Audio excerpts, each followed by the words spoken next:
اعوذ باللہ من الشیطان الرجیم بسم اللہ الرحمن الرحیم۔ باب نمبر 1۔ سبق کا عنوان حمد۔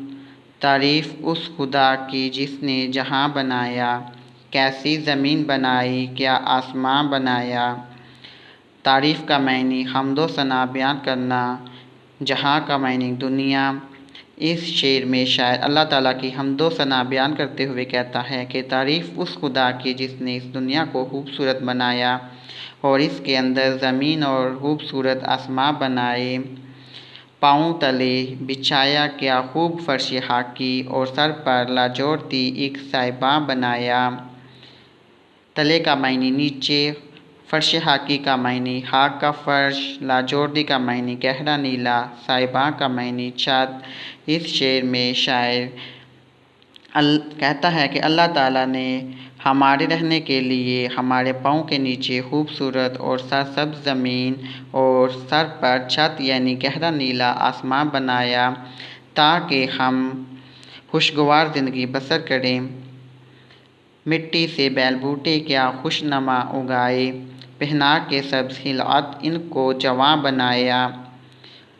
بیل بوٹے کا معنی نقش و نگار یعنی کسی بھی کاغذ، کپڑے یا دیوار کے اوپر پینٹنگ کرنا، خوبصورت تصاویر بنانا۔ خلعت کا معنی تحفہ، پوشاک، خوبصورت لباس۔ اس شعر میں شاعر کہتا ہے کہ اللہ تعالیٰ نے اپنی قدرت سے مٹی کو سبز لباس پہنا کر اس پر پھل پھول اور پودے اگائے اور اس کو خوبصورت اور رنگین بنایا۔ خوش رنگ اور خوشبو گل پھول ہیں کھلائے، اس خاک کے کھنڈر کو کیا گلستان بنایا۔ خوش رنگ کا معنی خوبصورت، اچھے رنگ کا۔ خوشبو کا معنی خوشبو والا۔ گل پھول، نیا گل پھولنا، نیا پھول کھلنا۔ خاک کا معنی دھول، کھنڈر کا معنی ویران شہر، گلستان کا معنی گلشن، باغ۔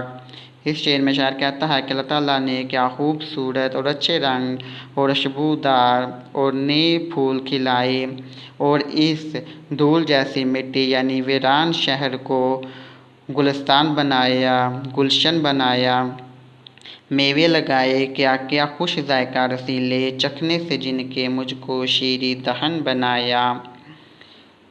میوے کا معنی خشک پھل، خشک ذائقہ، رسیلے، مزیدار، لذیذ۔ شیریں دہن، شیریں کا معنی میٹھا، دہن کا معنی زبان، اچھے منہ والا یعنی میٹھی زبان والا۔